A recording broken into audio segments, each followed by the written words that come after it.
మరణాత ఈవేళ ఇశ్రాయేలీయుల మొట్టమొదటి రాజు సౌలును గురించి మనం ధ్యానం చేసుకుందాం. ఈవేళ వాక్యములో సౌలును, రాజైన సౌలును మనం వేరొక కోణములో ఆయన లోపాలను, ఆయన భయాలను, ఆయన ఆందోళనలను ధ్యానం చేసుకుంటూ మనం సౌలు అను ఈ బైబిల్ గ్రంథ వ్యక్తి ద్వారా ఏ పాఠాలు నేర్చుకోవటానికి మనం ప్రయత్నం చేద్దాం. మీరు అనుకోవచ్చు, బైబిల్లో ఉన్న ఒక గొప్ప రాజును ఏంటి ఇంత వంకరగా మీరు మాట్లాడుతున్నారు, ఇంత తక్కువ చేసి మాట్లాడుతున్నారు, ఇంత చులకనగా మాట్లాడుతున్నారు అని మీరు అనుకోవచ్చు. కాబట్టి సినిమాల్లో, సీరియల్లో మీరు చూస్తూ ఉంటే ముందే వేస్తారు, ఈ సినిమాలో చూపించే పాత్రలన్నీ కల్పిత పాత్రలు, నిజమైన పాత్రలు కావు. ఎందుకు?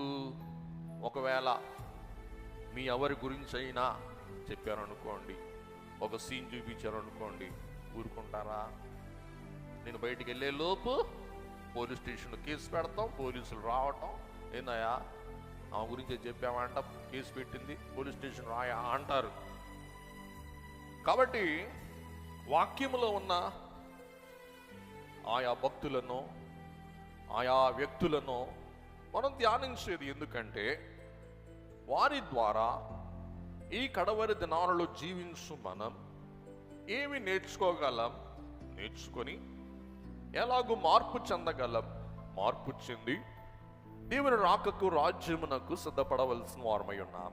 ఈ విషయమే పౌలు గారు సెలవిస్తూ ఉన్నారు వాక్యములో.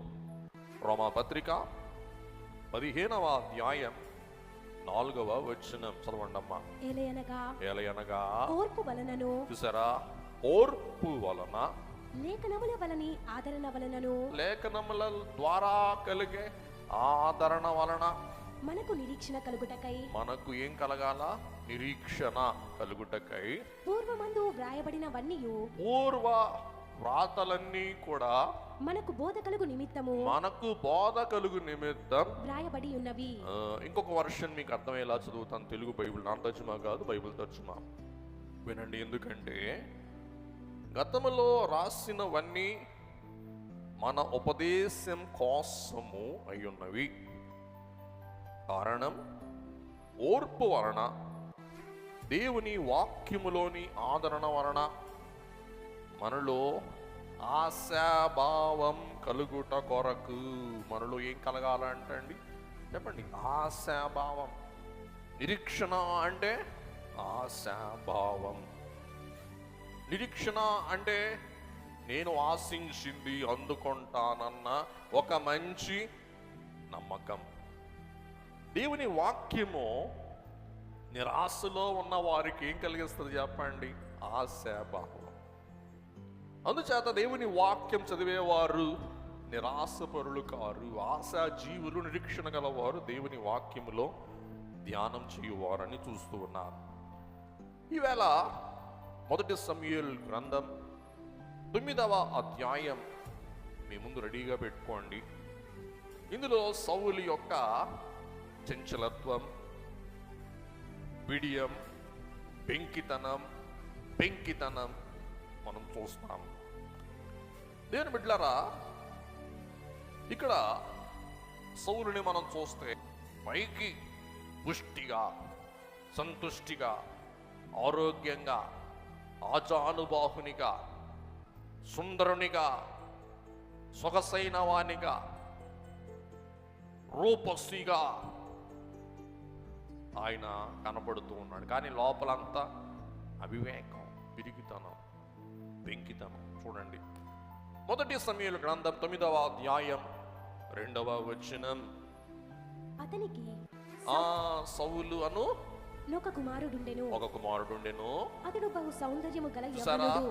సౌలు బహు సౌందర్యము గల యవ్వనస్తుడు. ఎవడంటండి? బహు సౌందర్యం గల యవనస్తుడు. చదువమ్మా. ఇశ్రాయేలీయులలో అతని పాటి సుందరుడొకడును లేడు.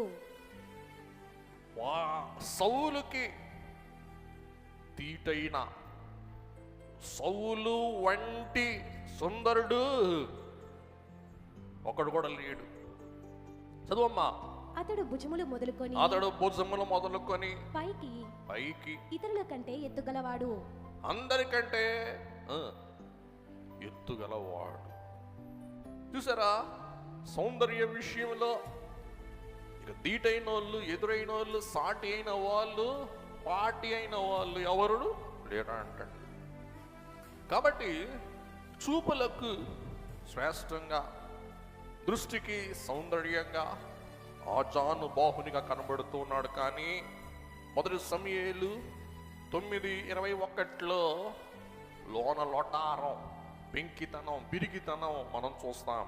చదువమ్మా. అందుకు సౌలు నేను బెన్యామీనీయుడను కానా, నా గోత్రము ఇశ్రాయేలీయుల గోత్రములలో స్వల్పమైనది కాదా? నా ఇంటి వారు బెన్యామీను గోత్రపు ఇంటి వారందరిలో అల్పులు కారా? నాతో ఇలాగున ఎందుకు పలుకుచున్నావు అనిను. చూసారా, సమూయేలు గారు అభిషేకం చేసి నువ్వు ఇశ్రాయేలుకు రాజు అయ్యా అంటే, నేను రాజుని ఎట్ట అవుతాను, నేను రాజుగా పనికిరానే, నా కుటుంబం చిన్నదే అని లోపలున్న. అందుకే ప్రభువు అంటారు, హృదయము నిండిన దారిని బట్టి నోరు మాట్లాడు. నేనే పాటోడిని, నేను ఎందుకు తగ్గుతాను, నా కుటుంబం చిన్నది, నా కుటుంబం పనికిరాని అంటే లోపల బిడియాన్ని సమూయేలు యొద్ద వెళ్ళకక్కుతూ ఉన్నాడు. ఇదంతా ఎందుకు వచ్చింది, ఈ కథంతా అని మనం ఆలోచిస్తే దేవుని బిడ్డలారా, ఇశ్రాయేలీయులైన వారు దేవుని మాకు రాజు కావాలి అని కోరుకుంటూ ఉన్నారు. ఆ రాజు ఎటువంటి వాడు కావాలి అని వారు కోరుతూ ఉన్నారు అని మనం చూస్తే, చదవండి అమ్మా. మొదటి సమూయేలు 8:5. చిత్తగించుము, నీవు వృద్ధుడవు, నువ్వు వృద్ధుడవు, నీ కుమారులు నీ ప్రవర్తన వంటి ప్రవర్తన గలవారు కారు గనుక, సకల జనుల మర్యాద చొప్పున, వినండి, సకల జనుల మర్యాద చొప్పున. ఇక్కడ వచ్చింది సకల జనుల మర్యాద చొప్పున మాకు ఒక రాజును నియమింపుము. ఏం మర్యాద? ఇక్కడే వస్తుంది తంట. వీళ్ళకి దేవుడు వద్దంట, దేవుని చిత్తానుసారుడు వద్దంట, భక్తి గలవాడు వద్దంట, ఆధ్యాత్మిక శక్తి గలవాడు కాదంట. ఏ మర్యాద? సకల జనముల. ఇక్కడ వచ్చింది తంట. వీళ్ళు ఏం అడుగుతున్నారో అర్థం కాకుండా, అడిగినందుకు అర్థం కాకుండా ఉండేవాడిని దేవుడు కూడా ఇస్తాడు. అందుచేత మనం ఏం ప్రార్థన చేస్తున్నామో, ఏం చేయాలా చెప్పండి, ఆలోచించి జాగ్రత్తగా వేడుకోవాలా. చదువమ్మా. సకల జనుల మర్యాద చొప్పున మాకు ఒక రాజును నియమింపుము. అతడు మాకు న్యాయము తీర్చునని. చూసారా, అతడు మాకు న్యాయము తీర్చునని అతనితో అనిడి. తర్వాత 8:20 జనములు చేయు రీతిని. చూసారా, మళ్ళా సకల జనులు అదే మాట, జనములు చేయు రీతిని మేమును చేయునట్లు. ఏంటంట? మేము చేయునట్లు మాకు రాజు కావాలని. ఇదే మనకి తంట. పొద్దున్న లెగితే దొంగి చూస్తాం, ఆడేం చేస్తున్నాడు, ఈడేం చేస్తున్నాడు, ఆడేం తింటున్నాడు, ఈడేం తింటున్నాడు, ఆడ తిరుగుతున్నాడు. అందుచేత మనకి ఎంతసేపటికి ఏం కావాలంటే లోకపు పోకడా. మనకి ఏం కావాలి చెప్పండి? లోకపు పోకడా. ఆత్మీయ కొడుకు విజయరత్నం గారు ఇంకోసారి లంపకాయలు వేసుకుంటున్నాడు. ఈ ముసలోడికి ఏం తెలుసు ఫారెన్ డబ్బులు, ఈ ముసలోడికి ఏం తెలుసు వ్యవహారం అని చెప్పి అయ్యగారితో ఉండి సకల జనుల మర్యాద చొప్పున మిషన్ స్థాపించుకొని అమెరికా డబ్బు తెప్పించుకొని ఊరేగి గంతులేసి సింధులేసి దేవదాసయ్య గారు చెప్పాడు, నేను విన్నాను. విజయరత్నాన్ని మన సౌధం తోట ఎదురుకుండా సభలు జరిగినాయి 88లో. తెచ్చి చూపించు అని చూపిస్తే ఆయన అన్నాడు, నేనెంత దౌర్భాగ్యుడను, ఈ బయలు మిషన్ సామ్రాజ్యానికి నేను నాయకుని అవ్వాల్సింది, ఇదంతా కోల్పోయాను అని చెప్పి కన్నీరు పెట్టాడు, బాధపడ్డాడు. ఎందుకు? ఏం కోరాడు? సకల జనుల మర్యాద. వీరు అట్లాగే అడుగుతున్నారు, ఏమని? జనములు చేయు రీతిని, చదువమ్మా. మేము చేయునట్లు మాకు రాజు కావలెను, మాకు రాజు కావలెను, మా రాజు మాకు న్యాయము తీర్చును, రైట్, మా ముందర పోవచ్చు, రైట్, అతడే మా యుద్ధములను జరిగించుననిది. షోక్గాడు కావాలా, మా ముందు నడవాలా, న్యాయం తీర్చాలా, యుద్ధాలు చేయాలా, చాలు. యుద్ధాలు చేస్తే చాలు. వాడికి బుద్ధి అక్కరలా, విశ్వాసం అక్కరలా, ప్రార్థన అక్కరలా, భక్తి అక్కరలా, ధ్యానం అక్కరలా, ఆధ్యాత్మిక ఔన్నత్యం అక్కరలా. ఏమై ఉంటే చాలు, యుద్ధాలు చేస్తే చాలు, సౌందర్యంగా ఉంటే చాలు. అట్లాంటోడ్నే దేవుడిచ్చాడు. ఎవరికి? ఇశ్రాయేలీయులకి. సౌలును బట్టి అందరికీ తలనొప్పి. అందుకే వినండి, దేవుని చిత్తం చొప్పున జరిగించని వారికి మొదట తీపిగా ఉంటుంది, తర్వాత అంతా సీదే. కాబట్టి మిషన్లో కూడా వ్యర్థులు పాలించుతున్న బట్టి మిషను వ్యర్థపరచబడింది.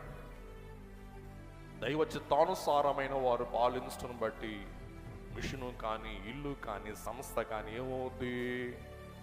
చెప్పండి, బాగుపడుద్ది. చూడండి, వారు అవివేకముతో కూరింది, ఆధ్యాత్మికంగా బలమైన వ్యక్తి కాదు, ప్రవక్త కాదు, పవిత్రుడు కాదు, దైవ జ్ఞానము గలవాడు కాదు, సౌందర్యము గలవాడు, యుద్ధము చేయువాడు, మా ముందు నడిచేవాడు, కళ్ళకి నిగనిగలాడేవాడు. అందుకే భక్తుడు పాడతాడు, నేత్రములు మిరిమిట్లు కొలిపెడి చిత్ర దృశ్యములు. అవి కావాలన్నమాట అండి ఈనాడు ఈ లోకంలో.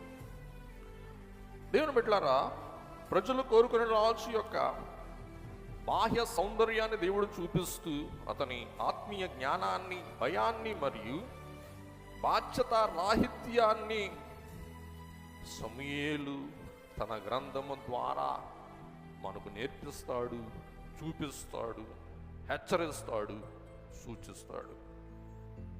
ఎటువంటి వాళ్ళు కావాలి చెప్పండి? భక్తి, ప్రవక్తన, దేవుని మాటలు తెలుసుకొనగలవారు.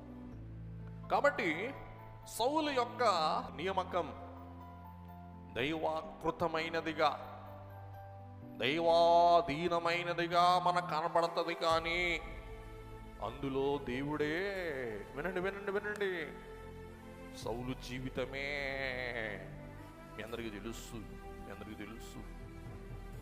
సౌలు జీవితం ప్రజల ఆశ అపేక్షను బట్టి దైవిక వ్యంగ్యముతో, హేళనతో, అపహాస్యంతో ఉంటుందన్నమాట అండి. ఈ వాక్యం కూర్చొని ఈ కోణంలో ధ్యానిస్తూ ఉన్నప్పుడు నాకే విచిత్రంగా అనిపించింది. నిజమే కదా? అడుగడుగు సౌలు, అడుగడుగు కామెడీ. అదేంటో మనం చూద్దాం. ఈవేళ 9వ అధ్యాయంలో ఉన్న కామెడీ మీకు చూపిస్తాను. వచ్చే వారం దేవుని సిద్ధమైతే 10వ అధ్యాయంలో ఉన్న సౌలు కామెడీ యాక్టర్. ఈయన కింగ్ కాదు, ఈయన ఎవరు? క్లౌన్, బఫూన్, పాలించువాడు కాదు. ఎవరు చెప్పండి? ఒక హాస్యకుడు. చూద్దాం బిడ్డలారా. సౌలు పిరికితనం వర్సెస్ దైవిక ధైర్యం. నెక్స్ట్, దైవ లేఖన పాఠనం 1 సమూయేలు 10:22-23 చదవండి అమ్మా. కావున వారు ఇక్కడికి ఇంకొక మనుష్యుడు రావలసి ఉన్నదా? వినండి, మిస్పా అనే ప్రాంతములోనికి సమూయేలు వెళ్ళి ముందుగానే రహస్యంగా అభిషేకించిన సౌలును పిలవండి పిలవండి, ఏడి ఏడి ఏడి. సమూయేలు ప్రవక్త సౌలుని రహస్యంగా అభిషేకించి లాటరీ వేసినప్పుడు, సౌలు పేరు వచ్చినప్పుడు సౌలేడి సౌలేడి సౌలేడి అన్నప్పుడు సౌలే సామానుల మధ్యలో దాక్కుంటాడు. పిరుకోడు అభిషేకం పొంది సమూయేలు ద్వారా అన్ని వర్తమానాలు ప్రవచనాలు విన్నా కానీ రాజ్య అభిషేకం అప్పుడు ఏం చేస్తాడు? రాజ్యాభిషేకం అప్పుడు ఏడి సౌలు అంటే ఏం చేస్తున్నాడు? సామానుల మధ్య దాక్కున్నాడు, కనపట్లా. మళ్ళా దేవుని అడుగుతాడు సమూయేలు ప్రవక్త, దేవా ఏడి, నేను అభిషేకించిన సౌలు ఏడి? దేవుని కామెడీ, దేవుని కామెడీ, దేవుని హాస్యం. సమూయేలు చూడు, సామాన్లో దాక్కున్నాడు, సామాన్లో దాక్కున్నాడు చూడు. నేను ఆ సామాన్లన్నీ తెస్తే లోపల అన్నాడు. ఎవరు? సౌలు. పిరికివాడు. ఎందుకు? లోకానుసారుడు, జనముల ఆశను బట్టి నిర్ణయింపబడిన వాడు కానీ ఎవరి నిర్ణయం లేడు. దేవుని చిత్తానుసారుడు, దేవుని హృదయానుసారుడు దావీదు. సౌలు జనముల ఆశ, అభిలాష, అపేక్షను బట్టి నిర్ణయింపబడిన పిరికివాడు. పెట్టండి 10, 22, 23 చదివేసేయండి అమ్మా. కావున వారు ఇక్కడికి ఇంకొక మనుష్యుడు రావలసి ఉన్నదా అని యెహోవా యొద్ద విచారణ చేయగా, రైట్, యెహోవా, చూసారా మీకు చెప్పిన విషయం ఇక్కడ ఉంటాయి. యెహోవా ఇదిగో అతడు, ఇదిగో సౌలు సామానులో దాగి ఉన్నాడని సెలవిచ్చెను. సౌలు సామానులతో పాటు కలిసిపోయాడు. సౌలు కూడా ఎవడు? ఒక సామానే. సౌలు సామాను, సౌలు సామాన్యుడు, అసామాన్యుడు కాదు, అసామాన్యుడు దావీదు. విజయమ్మ గారు మీ ఊర్లో చెప్పండి, సౌలు ఎవరు? సామాన్యుడు, సామానుల మధ్య దాక్కున్న ఒక సామాను, 2 కాళ్ళ 2 కళ్ళ సామాను. చదువు పాప. వారు పరిగెత్తుకుని అక్కడ నుండి అతని తోడుకొని వచ్చిరి. ఆ సామానులో నుండి ఏం చేశారంటే చేయబట్టుకుని, రారా బాబు, రారా బాబు, రారా బాబు, నువ్వేరా బాబు, కింగ్వి కింగ్వి కింగ్వి అని పిలుచుకొస్తే ఎప్పుడు వచ్చాడంట. చూసారా ప్రజల యొక్క ఆశ, అపేక్ష, అభిలాష, ఎంత వివేకం. హెబ్రీ పదం కెలీం అంటే సామానుల మధ్య, సెట్లు, డేక్షాలు మధ్య ఏం చేశాడంట? ఒక డేక్షలాగా దాక్కున్నాడంట. కెలీం అంటే సామానులు. చెప్పండి, నాకు రాజ్యాభిషేకం వద్దని సామానుల మధ్య, గ్రీక్ భాష కెలీం, సామానుల్లో దాక్కున్నాడు. చదువమ్మా. దీని అర్థం సామాగ్రి, లగేజీ లేదా భౌతిక పాత్రలు. రైట్. ఇవి ఒకరి లౌకిక రక్షణ వలయాన్ని సూచిస్తాయి. రైట్. బాధ్యతల నుండి పారిపోవడం. సమాజం ముందుకు వచ్చి దైవిక బాధ్యతలు స్వీకరించాల్సి వచ్చినప్పుడు వెనక్కి తగ్గి కంటికి కనిపించకుండా సామాను వెనక్కి దాక్కోవడమే సౌలు తక్షణ ప్రతిస్పందన అయ్యింది. బాధ్యత రాహిత్యం. బాధ్యత గల వ్యక్తి బాధ్యత తీసుకోవాలి, నిలబడాలి. అవును, ఇది నా వలన జరిగింది అని ఒప్పుకోవాలి. దన్నున్నోడు ఈవేళ అది ఎక్కడైనా హంగు ఉంటే రెడీగా ఉంటాడు. గమనించండి, ఎక్కడన్నా బాధ్యత ఉంటే కనబడి ముడుక్కుంటాడు. సౌలు అట్టంటోడి. నెక్స్ట్ త్వరగా. పింక్ అనే ఒక బైబిల్ వ్యాఖ్యానకర్త ఇలా తెలియజేస్తున్నాడు. సౌలు ఒక ఆదర్శప్రాయమైన శరీర సంబంధమైన మనుషుడు, శరీరానుసారుడు. అతని వినయం కేవలం అతని గర్వం యొక్క నిష్క్రియ వెనుక ఉన్న రూపం మాత్రమే. దేవుని దృష్టిలో నమ్మకంగా ఉండాలని ఆశించడం కంటే మనుషుల దృష్టిలో విఫలమైపోతానేమో అని అతడు ఎక్కువగా భయపడ్డాడు. దేవుని వాక్యం అది సెలవిస్తుంది.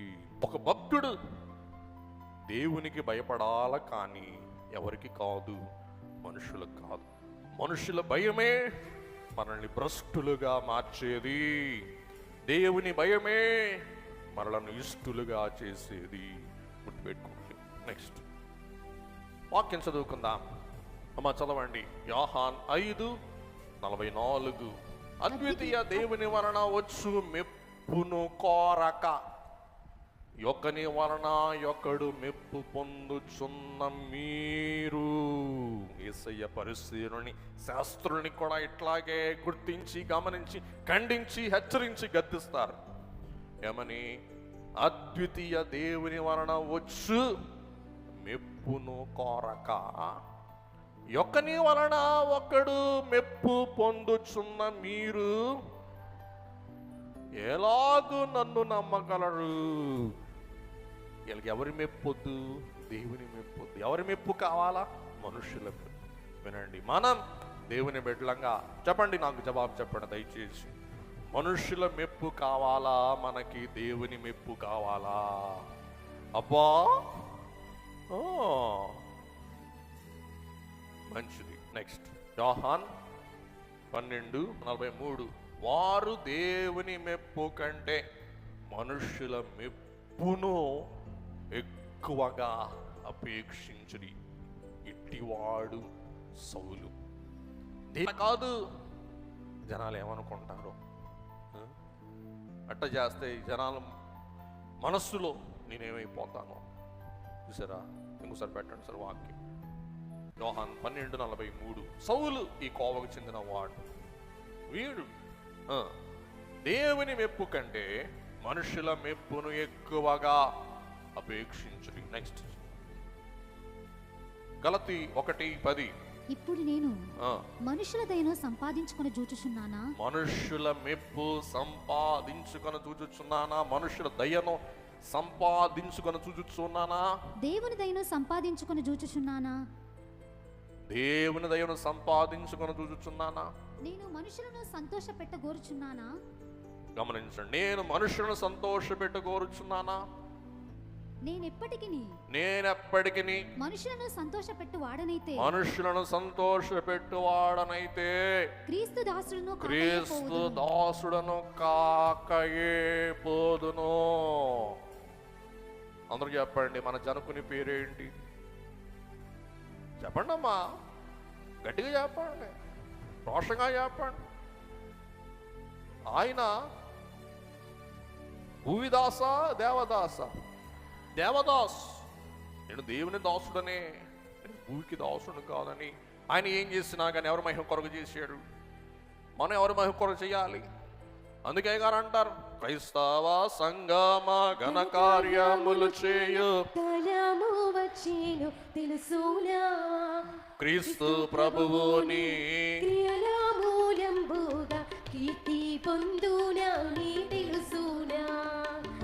కీడు నోడింతువు కిటుకు విడగొట్టెదవు. చూసారా?